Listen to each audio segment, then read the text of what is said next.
इस सप्ताह की जो मुख्य हाइलाइट्स हैं वो ये हैं कि देश में जो कुल रिकवरीज़ हैं, ऐसे लोग जो कि डिस्चार्ज हो गए और रिकवर हो गए, भले चंगे हो गए, उनकी संख्या 62 लाख से अधिक हो गई है।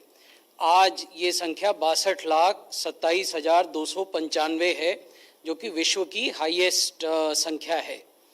क्यूमुलेटिव पॉजिटिविटी रेट, यानी जब से इन्फेक्शन प्रारंभ हुआ देश में तब से लेकर आज तक जो पॉजिटिविटी की परसेंटेज है उसमें भी लगातार गिरावट हुई है और वो 8.07% हुई है। अगर वीकली पॉजिटिविटी रेट देखें उसमें और ज़्यादा गिरावट हुई है और वो 6.24% है। और अगर डेली पॉजिटिविटी रेट देखें, ये पिछले 24 घंटे की पॉजिटिविटी का रेट है, ये 5.16 है। तो तीनों में, क्यूमुलेटिव पॉजिटिविटी रेट में, साप्ताहिक पॉजिटिविटी रेट में और दैनिक पॉजिटिविटी रेट में लगातार गिरावट हो रही है। जो कुल एक्टिव केसेस हैं, यानी ऐसे केसेस जो या तो अस्पताल में हैं या घरों में हैं, सेल्फ आइसोलेशन में, मेडिकल केयर के अंतर्गत, उनकी संख्या 9 लाख से कम चल रही है। आज 5वां कॉन्जिक्यूटिव दिन है जब ये संख्या 9 लाख से कम है। आज की जो संख्या है वो 8,38,000 केसेस की है। एक्टिव केसेस की संख्या में भी लगातार गिरावट देखी जा रही है। आप लोग देखेंगे कि सितंबर के मध्य में ये 10 लाख से अधिक एक्टिव केसेस देश में थे। उसके बाद लगातार ये कम होते गए और 9,62,000 हुए और अब घटकर 8,38,000 हो गए हैं। और ये ट्रेंड जो डिक्लाइन का है, ये अब एक कंसिस्टेंट ट्रेंड के रूप में उभर रहा है। अगर हम पिछले 5 सप्ताहों के आंकड़ों का विश्लेषण करें तो हम ये पाएंगे कि 5 सप्ताहों में जो औसत प्रतिदिन नए केस आते हैं उनकी संख्या में भी गिरावट हो रही है। अगर 9 सितंबर से 15 सितंबर के सप्ताह में देखें तो औसतन हर दिन 92,000 से अधिक नए केस आ रहे थे। फिर वो घटकर 90,000 हुए, फिर और घटकर वो 83,000 हो गए, फिर और घटे और 77,000 हुए। और जो पिछला सप्ताह गुजरा 7 अक्टूबर से 13 अक्टूबर का, उसमें औसतन प्रतिदिन 70,114 केसेस आए हैं। तो ये भी एक ट्रेंड है जो अब एक सस्टेन्ड ट्रेंड के रूप में हमें दिखाई दे रहा है। अब एवरेज डेली पॉजिटिविटी रेट देखें वीक ऑन वीक बेसिस पर। ये वीक ऑन वीक बेसिस हम इसलिए दिखा रहे हैं कि कई बार कुछ मित्र ये कहते हैं कि संडे को कम टेस्ट हुए इसलिए कम पॉजिटिविटी आई। दृष्टिकोण से हम आपको बता रहे हैं कि पिछले 5 सप्ताहों 8.50, 9.21, 7.87, 6.82 और 6.24 हुआ है। तो इस डिक्लाइन में भी एक कंसिस्टेंट ट्रेंड हमें दिख रहा है। ये एक ही तस्वीर में हम आपको दिखा रहे हैं कि जैसे जैसे टेस्ट्स बढ़ रहे हैं वैसे वैसे पॉजिटिविटी भी घट रही है। ये क्यूमुलेटिव टेस्ट्स की संख्या है जो नीले रंग के बार्स में दिखाई गई है, और जो ऑरेंज ग्राफ है वो आपको डिक्लाइनिंग पॉजिटिविटी दिखा रहा है।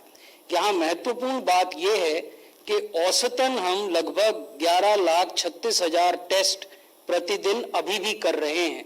हालांकि जो हमारी कैपेसिटी है वो लगभग 15 लाख से कुछ अधिक टेस्ट प्रतिदिन करने की है। औसतन हम 11,36,000 टेस्ट करते हैं और उसके बीच में एक रेंज है, किसी दिन ज़्यादा होते हैं, किसी दिन कम होते हैं, लेकिन औसत 11 लाख से अधिक का है। तो उस इतनी बड़ी संख्या में टेस्ट होने के बाद अगर पॉजिटिविटी डिक्लाइन करती है तो ये एक सिग्निफिकेंट तथ्य है। 14 राज्य और यूनियन टेरिटरीज, संघ शासित क्षेत्र ऐसे हैं जिनका टेस्ट पर मिलियन भारत के टेस्ट पर मिलियन से अधिक है। यानी देश का जो टेस्ट पर मिलियन है लगभग 63,000 हो गया है अब प्रति मिलियन टेस्ट हम करते हैं। तो ये राज्य हैं 14 स्टेट्स और यूटीज जो नेशनल एवरेज जो है टीपीएम टेस्ट पर मिलियन उससे अधिक टेस्ट कर रहे हैं, उसके बावजूद उनकी जो पॉजिटिविटी है वो नेशनल पॉजिटिविटी से कम है। तो ये सिग्निफिकेंट बात है और इसका नोटिस लेने की आवश्यकता है। अन्य राज्यों को भी इन राज्यों से सीखने की आवश्यकता है। कल ही हमने सभी राज्यों और संघ शासित क्षेत्रों के साथ एक विस्तृत बैठक की थी यूनियन हेल्थ मिनिस्ट्री ने, और वहाँ भी हमने इस ओर ध्यान आकृष्ट किया था कि हालांकि पॉजिटिविटी डिक्लाइन कर रही है, उसके बावजूद टेस्ट की संख्या और टेस्ट के स्तर को बनाए रखना बहुत जरूरी है। ये बड़ी पिक्चर है जिसमें हम दिखा रहे हैं कि लगभग 87% लोग क्योर हो चुके हैं, रिकवर्ड हो चुके हैं, डिस्चार्ज हो चुके हैं। 11.69% हैं जो अभी भी एक्टिव केसेस हैं, जो अस्पतालों में या होम आइसोलेशन में हैं, और 1.53 डेथ के मामले हैं। 10 राज्य ऐसे हैं जो कि 79% टोटल केसेस जिनके यहाँ हैं, और इनमें भी 3 राज्य ऐसे हैं, महाराष्ट्र, कर्नाटका और केरला। केरला एक लेटर एंट्रेंट है इस सूची में।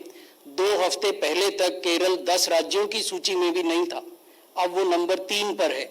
और देश के जो कुल एक्टिव केस हैं उनके 11% केरल में हैं, 25% से कुछ अधिक महाराष्ट्र में हैं और 13% से कुछ अधिक कर्नाटक में है। इन राज्यों के साथ हम अलग से विस्तृत बैठक करते हैं और उनके साथ क्या रणनीति आगे होनी चाहिए इस पर भी चर्चा करते हैं। अब मैं आपको मॉर्टेलिटी या मृत्यु के बारे में बताना चाहूँगा।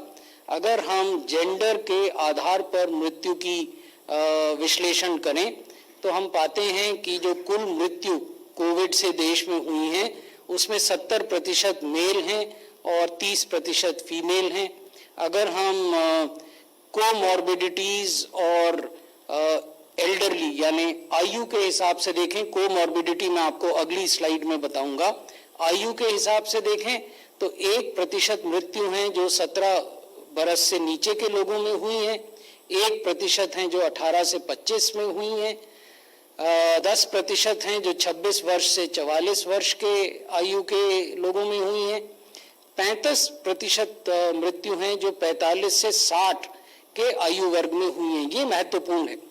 कई बार जो यंग लोग होते हैं, जो यूथ है, उसको ये लगता है कि हम स्वस्थ हैं, हमारी उम्र कम है, हमको इन्फेक्शन नहीं होगा या हमें इन्फेक्शन होगा तो हम जल्दी रिकवर कर जाएंगे। इन धारणाओं से बचने की आवश्यकता है। तो ये आंकड़े हमें ये दिखाते हैं कि 35% मृत्यु 45 से 60 आयु वर्ग के लोगों में हो रही है और 60 वर्ष से ऊपर के आयु में 53% मृत्यु है। अब मैं कोमॉर्बिडिटी की ओर आपका ध्यान आकृष्ट करूंगा।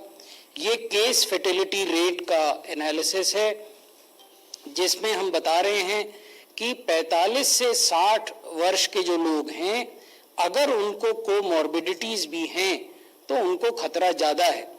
यानी 13.9% मृत्यु कोमॉर्बिडिटीज वाले लोगों की हुई और केवल 1.5% जो मृत्यु हैं वो बिना कोमॉर्बिडिटीज के लोगों को हुई इस एज ग्रुप में। The age group of 45 to 60 years has seen 13.9% deaths in comorbid conditions and only 5% deaths without comorbidities.